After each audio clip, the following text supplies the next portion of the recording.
자, 오늘 말씀은 요셉이 이제 이집트라는 나라의 이 총리가 되는 그 이야기를 이제 담고 있습니다. 감옥에 갇힌 요셉이 한 2년 정도 지났어요. 제가 이제 지난번 설교에도 언뜻하게 말씀을 드렸는데, 이 감옥이란 곳이 요셉에게는 학교와 같은 곳이었습니다. 여기서 그 이집트의 정치를 배운 곳이었어요. 왜 그러냐 했더니만, 그곳에는 이 왕의 감옥이었습니다. 왕에게 잘못한 사람이 갇히는 감옥이었어요. 그러니까 정치범들이 갇히는 거죠. 그러니까 어떻게 정치를 잘못하거나 왕에게 잘못 보인 사람들이 그곳에 갇히는 곳이었습니다.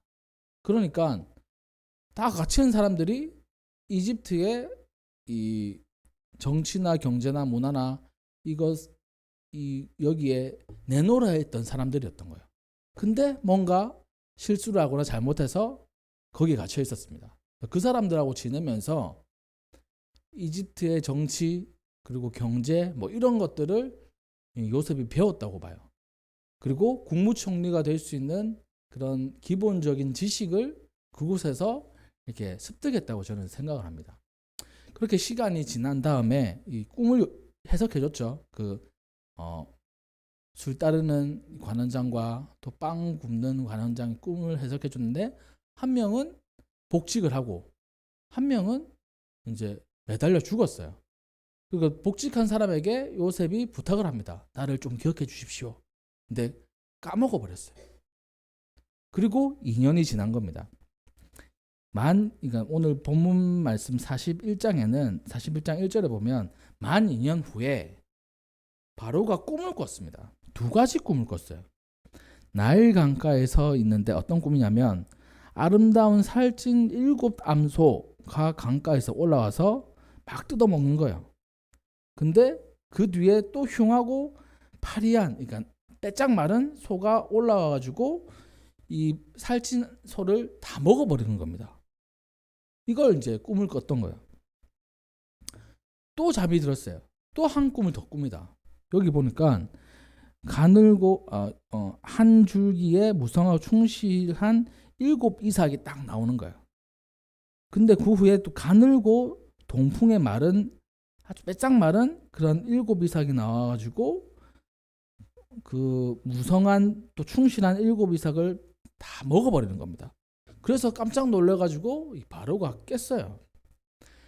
그러니까 우리도 이제 간혹 꿈을 꾸지 않습니까? 꿈을 자주 꾸는 사람들도 있고, 그리고 꿈을 잘 안 꾸는 사람도 있어요. 꿈을 꾸면 되게 잠을 깊이 잔 게 아니라 뭐 이렇게 얘기를 하더라고요. 저도 이제 꿈을 되게 한 번씩 꾸는데 저는 잘 생각이 안 납니다. 꿈을 꾸고 나면 그 기억을 꿈을 꿨는데 무슨 내용이었지? 막 그렇게 생각해요. 그러니까 꿈의 내용은 잘 생각 안 해요. 꿈을 꿨다는 것만 이제 아는, 저는 그렇습니다. 근데 저희 아내 같은 경우는 꿈을 꾼 거를 자세하게 이렇게 얘기를 해줘요. 그렇구나. 그래서 저는 얘기를 합니다. 개꿈이다, 개꿈. 뭐 이렇게 얘기를 해요. 그런데 저는 얼마 전에 또 꿈을 하나 꿨는데, 그거는 기억이 생생하더라고요. 너무나 생생해서 저희 아내한테 이렇게 얘기해 줬습니다. 근데 그게 뭐 어떤 뜻인지는 저는 잘 모르겠어요. 하여튼 우리도 평소 때 이 꿈을 꾸는데 개꿈으로 이렇게 딱 치부해버리고 그냥 꿈이구나 이렇게 생각하는 꿈도 있는 반면에, 나를 생각하게 하고 나를 고민에 빠지게 하고 이게 무슨 뜻일까 이런 꿈도 있다는 거예요. 이 바로의 꿈이 그랬던 겁니다. 바로가 이 꿈은 그냥 넘길 수가 없었던 거예요. 뭔가 의미가 있다고 자기는 생각했던 겁니다. 그러자 이 8절 말씀에 아침에 그의 마음에 번민했습니다. 이 꿈 때문에 번민을 한 거예요. 사람을 보내어서 애굽에서 내놓으라는 점술가와 현인들을 불러왔습니다. 이 점술가라고 하면 쉽게 말하면 그 무당이죠, 무당. 근데 지금으로 치면 우리가 무당하면 약간 좀 미신적이거나 뭐 이렇게 생각을 하잖아요. 근데 고대 시대의 무당은 똑똑한 사람이에요. 똑똑한 사람.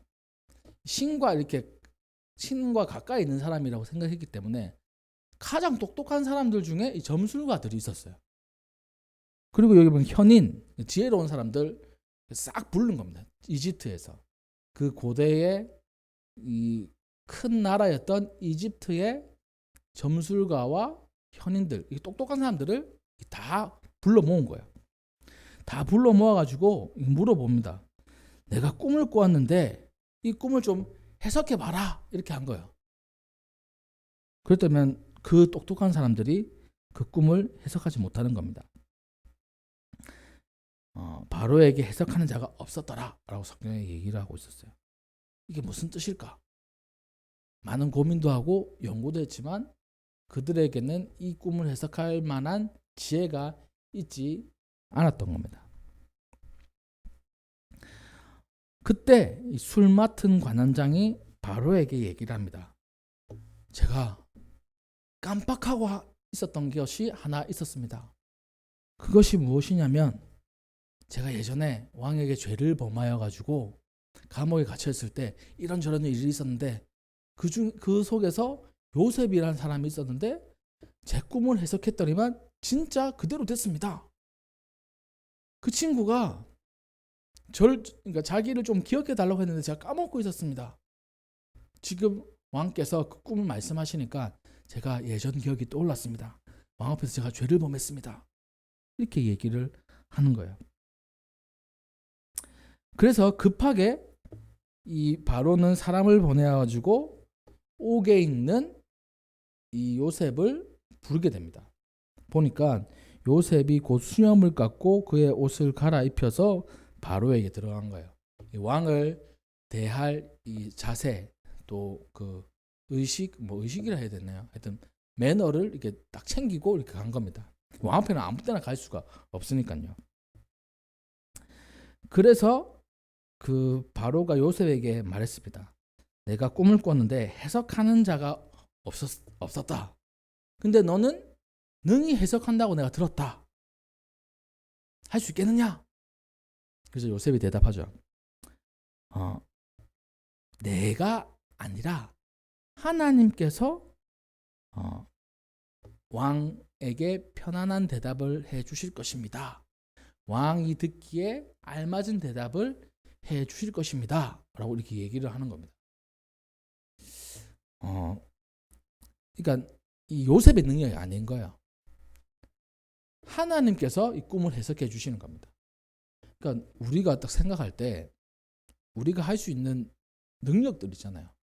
그러니까 능력이라 해가지고 막 능력자들처럼 뭐 그 초인적인 능력 이런 거 얘기하는 게 아니라 우리의 일상생활에서 할 수 있는 모든 능력들, 또 내가 할 수 있는 모든 그 뭐 그런 것들, 그게 다 이 하나님께서 우리에게 주신 거예요. 이 믿음을 가진 사람, 신앙인이라면 그 마음을 가지고 있어야 됩니다. 이 모든 게 하나님께서 나에게 주신 것이구나. 하나님께서 이렇게 하신 거구나. 이것을 우리가 알아야 된다는 거예요. 우리 삶 가운데 많은 능력들 주십니다. 뭐 우리에게 기본적으로 이 행동할 수 있는 신체의 능력, 또 말할 수 있는 언어의 능력, 생각할 수 있는 능력, 이런 것들이 그냥 우리에게 기본적으로 주어진 것처럼 보이지만 다 하나님께서 주셨어요. 일을 할 수 있는 능력, 또 뭐 어떠한 일을 처리할 수 있는 능력, 이 가정에서 가장, 또 부모, 이 자녀, 이러한 모든 역할까지도 하나님께서 우리에게 주신 거예요. 그것을 우리가 깨달아야 된다는 것입니다. 요셉은 그것을 너무나 잘 알았어요. 이거는 하나님께서 나에게 주신 것이다. 바로가 요셉에게 꿈을 쭉 얘기를 합니다. 그리고 이것을 풀이해 줄 사람이 없었다라고까지 얘기를 해요. 그러자 그 꿈을 다 들은 요셉은 이렇게 얘기합니다. 25절에 요셉이 바로에게 아뢰되 바로의 꿈은 하나라. 하나님이 그가 하실 일을 바로에게 보이심이니이다. 이렇게 했어요. 꿈은 두 개를 꿨는데 내용은 한 가지라는 겁니다. 같은 내용이라는 거예요. 그리고 하나님께서 하실 일을 바로에게 보여주신 겁니다. 그래서 우리가 간혹 가다가 그 꿈에 대해서 우리가 생각할 때가 있잖아요. 그냥 개꿈 말고 우리가 그냥 그러니까 금방 잊어버리는 그런 꿈 말고 우리의 기억 속에 남아 있고 그리고 우리의 마음을 좀 번민하게 하는 꿈을 꾼다 하면 이게 무슨 뜻일까라고 했을 때 이런 거예요. 요셉이 한 게 똑같습니다. 하나님이 하실 일을 우리에게 보여주신 겁니다. 그게 어떤 내용인지는 정확하게 몰라도 요셉이 바로 얘기를 한 거잖아요. 그래서 내가 어떤 꿈을 꾸어가지고 나를 번민하게 한다. 내가 생각에 잠겨 있다. 그것이 내 뇌리 속에서 지워지지 않는다라고 한다면 하나님께서 어떤 일을 그 꿈을 통해서 하실 일을 우리에게 알려주신 거예요. 요셉처럼 해석할 수 있는 우리에게 능력도 허락하실 수도 있죠. 허락 안 하실 수도 있지만 그것을 우리가 알 수 있는 겁니다. 바로에게 하나님이 하실 일을 보여주신 거예요. 그래서 쭉 해석해 줍니다. 26절부터 그 해석이 있는데 일곱 좋은 소와 좋은 일곱 이삭은 일곱 해, 7년이라는 뜻이라는 겁니다. 또 아주 흉한 일곱 소, 아주 이제 약한 그 일곱 이삭, 말라버린 일곱 이삭도 7년이라는 거예요. 근데 앞에 좋은 7년은 풍년이라는 겁니다. 이 엄청나게 풍년이라는 거예요. 그리고 뒤에 7년은 그 풍년을 잊게 만들 만한 극심한 흉년이라는 겁니다. 7년의 풍년, 7년의 흉년이라는 거예요. 그래서 그 흉년이 얼마나 극심했으면 풍년을 다 잊어버리게 되고 이 땅의 기근으로 망하게 될 것이다 라고 이렇게 얘기를 합니다. 그러니까 풍년의 때 참 풍년이면 우리가 감사하잖아요. 우리에게 이제 풍년이 있지 않습니까? 저도 이제 가만히 생각해 보니까 뭐 우리 가족의 삶 가운데 풍년이 있었어요. 풍년이라면 사람들이 볼 때는 저게 뭐 풍년이야 라고 이렇게 생각할 수도 있지만 제가 생각할 때는 풍년이었어요. 풍년. 그때 우리가 허랑방탕하게 살았으면 벌써 이제 망했을 수도 있어요. 그러니까 그때 저축도 하기도 하고 그리고 또 그럼에도 불구하고 좀 아끼고 이렇게 살면 또 필요할 때 우리가 급하게 돈을 써야 될 때 쓸 수가 있잖아요. 자, 그런 것들을 준비를 해나가는 겁니다. 근데 보통 요즘 이렇게 단정해서 말할 수는 없지만 많은 사람들이 뭐 이렇게 예비하거나 대비하는 것보다 지금 나에게 선물하고 또 오늘의 오늘의 나의 인생을 즐기는 그런 시대의 풍조들이 있어요. 뭐 모으는 것보다 지금 뭐 여행 다니고 맛있는 거 먹고 지금을 즐기자. 오늘 하루를 즐기자. 이런 생각도 가진 사람들 있지 않습니까? 그것도 어떻게 보면 멋진 삶이라고 할 수 있어요. 근데 제가 생각하는 삶은 좀 풍요로울 때 좀 모으고 또 흉년일 때 그걸 좀 쓰고 이런 게 이제 제 생각이거든요. 이 본문 말씀에 있는 요셉이 바로에게 제안한 것도 이와 같습니다. 풍년일 때 허랑방탕하게 막 이렇게 곡식으로 잔치하고 그렇게 하는 게 아니고 많이 거둬들일 때 많이 저축해가지고 앞으로 있을 흉년에 대비를 해야 된다라는 생각이 바로 요셉에게 있었던 겁니다. 그래서 36절에 곡물을 이 땅에 저장하여서 애굽 땅에 임할 7해 흉년을 대비하시면 땅이 이 흉년으로 말미암아 망하지 아니하겠습니다. 라고 이렇게 얘기를 하는 거예요. 그러니까 이 꿈을 해석해 줄 뿐만 아니라 꿈이 이루어질 것을 이제 얘기를 해주고 그에 따른 대비책도 요셉이 알려준 겁니다. 컨설팅 해준 거예요. 그 말을 듣자 37절에 바로와 그 모든 신하가 이 일을 좋게 여겼다. 이렇게 되어 있습니다. 저는 이제 현실적으로는 이게 사실 잘 이해는 되진 않아요. 왜냐하니까 우리가 한 나라의 국무총리를 세우는 거지 않습니까? 아무리 고대라고 해도 왕 바로 밑에 국무총리를 세우는 건데 이 사람이 꿈 하나 해석하고 하나의 컨설팅을 해줬다고 해도 바로 이 국무총리를 세운다고? 잘 이해 안 가잖아요. 그 주변에 있는 많은 관리들, 왕의 눈에 들기 위해서 얼마나 노력합니까? 또 왕은 될 수 없을지 몰라도 국무총리가 되어서 1인지하 만인지상의 자리를 앉고 싶어하는 그 많은 그 관리들이 있었을 겁니다. 그 사람들이 다 동의를 했을까요? 그 중에 어떤 사람들은 국무총리를 그러니까 하기 위해서 얼마나 많은 노력과 또 바로 앞에서 많은 성과들을 보이려고 노력을 했을까요? 그러니까 현실적으로 본다면 이게 사실 말이 잘 안 됩니다. 그리고 바로 왕은 한 대제국을 이끌어가는 왕인데 그 한마디로 이 국무총리를 세운다? 이렇게 뭐 감정적으로 할 수 있는 일인가? 이런 생각이 들어요. 우리 성도님들은 어떻게 생각하십니까? 그래가지고 역사적인 그 사실을 한번 살펴보기 위해서 이 요셉이 이 국무총리가 될 당시에 이집트에는 어떠한 그 정치적 상황과 그 뭐 어떠한 사람들이 이렇게 살았나 이걸 한번 살펴봤어요. 그 진짜 기록된 역사서에는 이집트 역사에는 어떻게 돼 있나라고 했을 때 그 찾아보니까 이집트에는 여러 왕조가 이렇게 있습니다. 이 왕조가 있는데 이집트는 비교적 폐쇄되어 있는 곳이에요.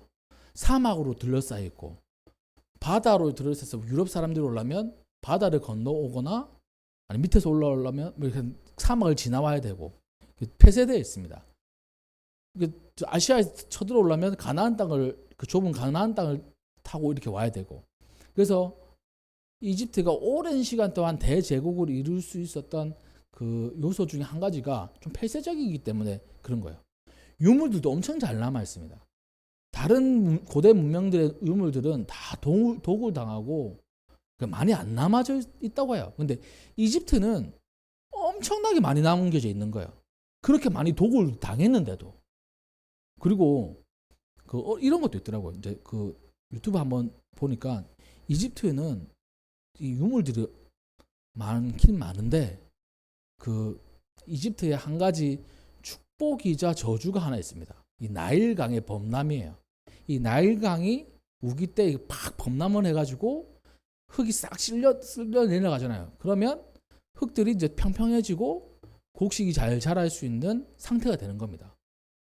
그럼 곡식을 2모작, 3모작, 4모작 이렇게 해요. 또 강이 범람해서 싹 쓸어버리면 또 그 논과 밭이 갈리는 겁니다. 사람은 따로 수고 안 해도 돼요. 나일강의 범람이 그만큼 그 이집트라는 나라에 엄청난 혜택을 주죠. 또 반면에 계속 강이 범람하니까 수재민들이 생기기도 합니다. 근데 그것을 막기 위해서 이 댐을 건설하는 거예요.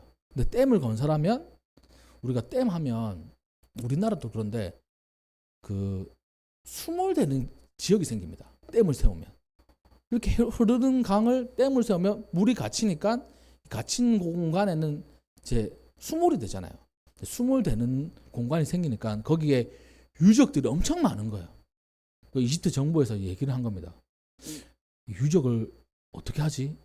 댐을 건설해야 되는데 그래서 그 많은 전문가들 불러가지고 진짜 중요한 것들만 좀 이렇게 옮기고 나머지는 그냥 수몰시키자 이렇게 된 겁니다. 그만큼 유적들이 엄청 많은 거예요. 그렇게 이집트라는 나라가 그러한 그 폐쇄적인 나라이고 또 왕조가 길게 이어졌는데 근데 요셉이 있었던 그 시기 때 그 있었던 한 100년 정도의 한 왕조가 있었어요.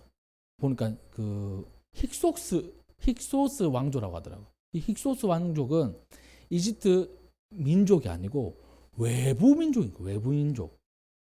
그래서 어느 민족인지는 막 정확하게 판별되진 않았습니다. 그러니까 막 유럽에서 왔니, 뭐 저기 동쪽에서 왔니, 뭐 이렇게 된 거예요.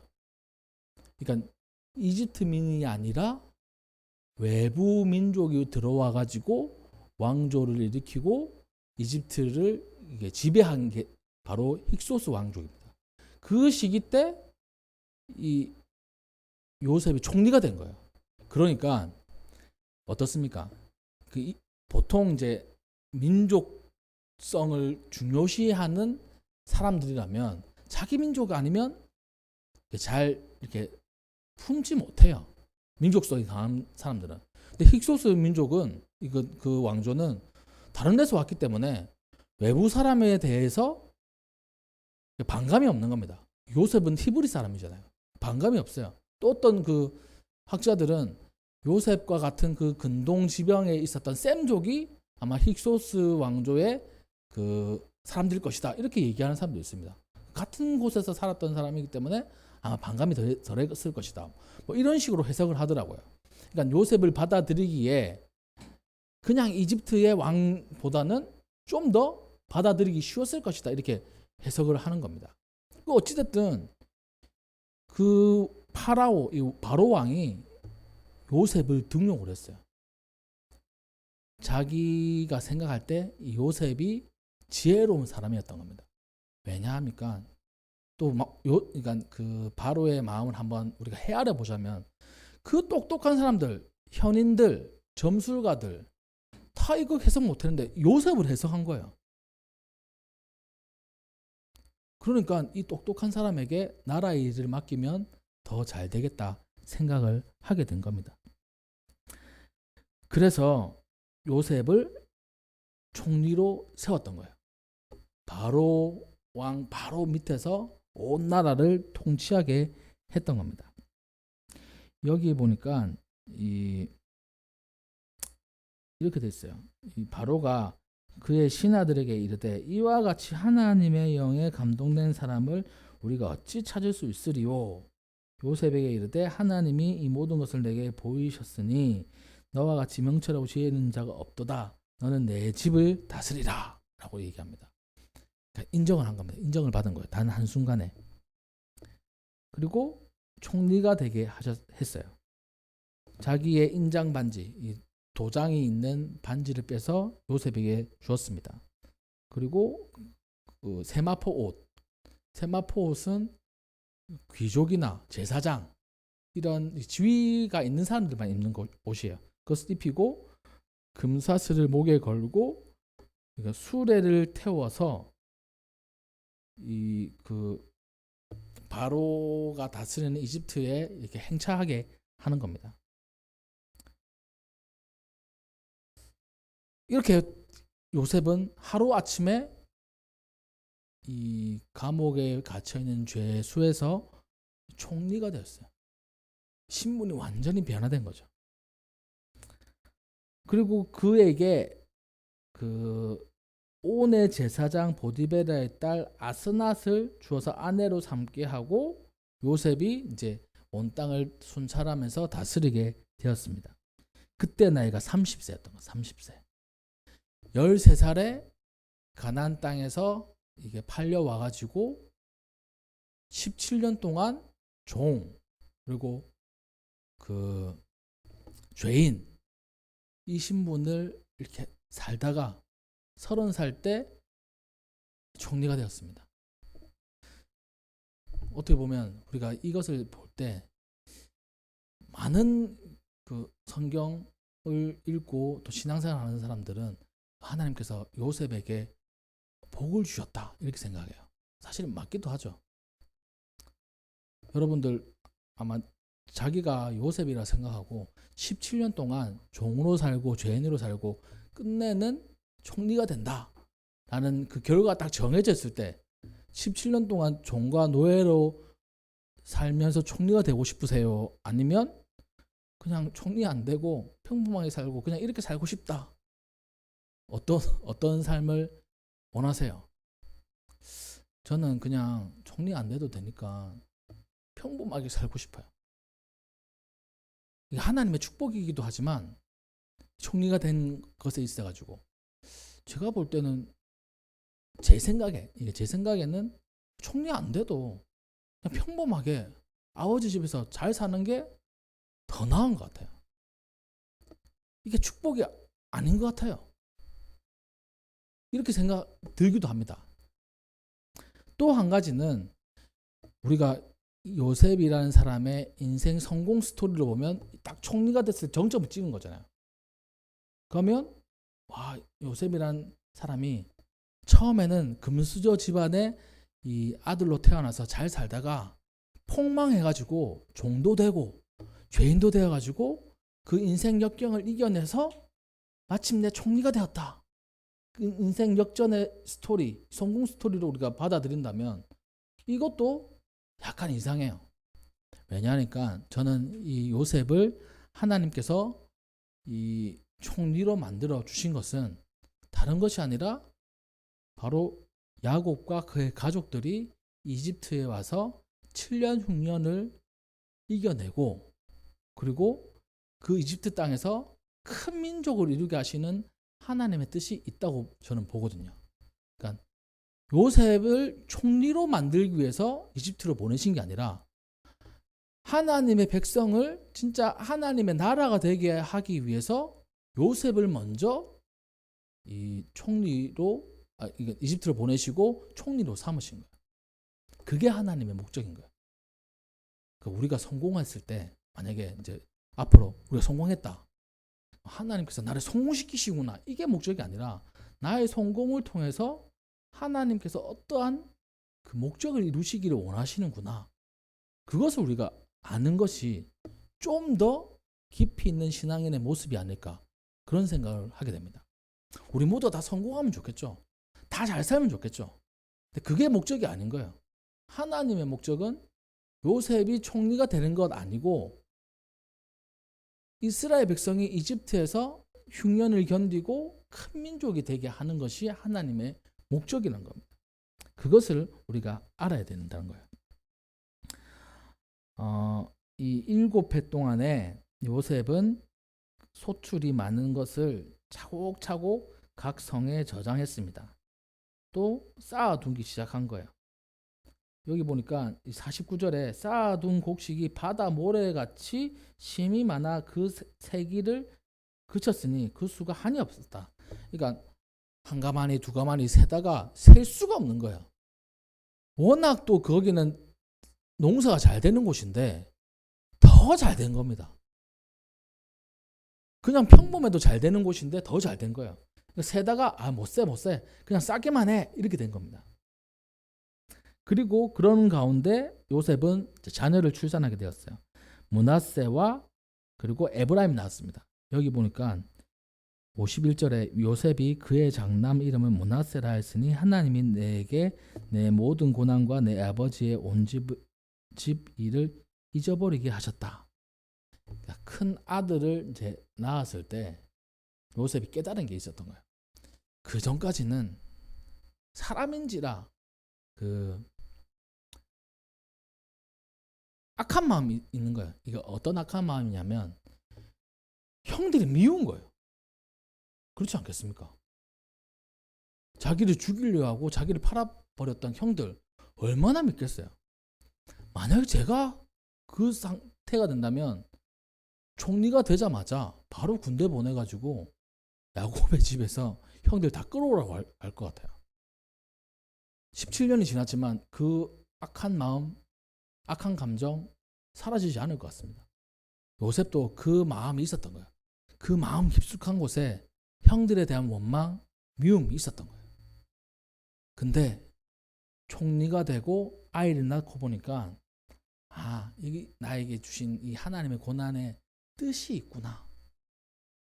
하나님께서 주신 나에게 주신 이 아픔의 뜻이 있구나를 깨달은 겁니다.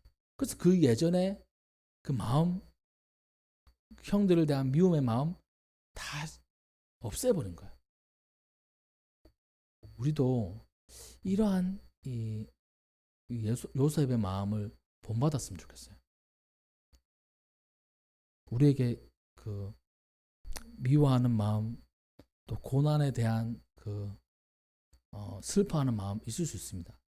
근데 그 너머에 있는 하나님의 그 계획, 그것을 우리가 볼 수 있어야 돼요. 나에게 왜 이런 고난이 있을까? 나에게 왜 이런 아픔이 있을까? 누군가 엄청 미워요. 저 사람 너무 미워. 왜 그랬을까? 이렇게 생각하는 게 아니고 신앙인이면 그 너머에 있는 하나님의 계획을 우리가 볼 수 있어야 됩니다. 하나님께서 이렇게 하시려고 나를 이 자리에 보내셨구나. 나에게 이러한 삶의 모습으로 살게 하셨구나 라는 것을 깨달을 수 있어야 된다는 겁니다. 바라기는 우리 성도님들의 삶 가운데도 그러한 믿음의 또 진일보가 있기를 주님의 이름으로 축복합니다. 그 다음에 이제 에브라임이 태어났어요. 그리고 7해 풍년이 그치고 흉년이 들기 시작했습니다. 그래서 그때부터 이제 그 다음 이야기가 시작되는 거예요. 우리 삶 가운데 풍년이 들 때 있습니다. 우리에게 풍성할 때 있어요. 우리에게 성공이 임할 때가 있어요. 그것으로 우리가 축복이라 여기도 되지만 그 너머에 있는 하나님의 뜻을 우리가 발견할 수 있어야 합니다. 우리 일상, 삶의 모습에 주어지는 그 현상들 너머에 있는 하나님의 뜻을 우리가 발견할 수 있어야 돼요. 그러한 지혜가 우리 성도님들에게 가득하기를 주님의 이름으로 축복합니다. 말씀 정리할게요. 요셉의 인생 그 17년은 지우고 싶었을 겁니다. 근데 요셉은 그 17년의 인생에 대해서 자기에게 주어진 그 아픔을 넘어서 하나님의 그 뜻을 발견했어요. 그것을 잊어버렸어요. 또 풍년이라고 해서 허랑방탕하게 사는 것이 아니라 저축하고 또 흉년을 대비하는 그 지혜가 요셉에게 있었습니다. 그러니까 앞서서 얘기했듯이 우리 성도님들 삶 가운데도 우리 성도님들이 살아가는 그 인생 가운데 닥쳐지는 그 아픔이나 성공의 너머에 있는 하나님의 뜻을 기억하시고 깨달으시고 그 하나님의 뜻에 순종하며 살아갈 때 우리에게 큰 은혜가 있을 것입니다. 그러한 삶이 우리의 삶이 되기를 주님의 이름으로 축복합니다. 네, 기도하겠습니다.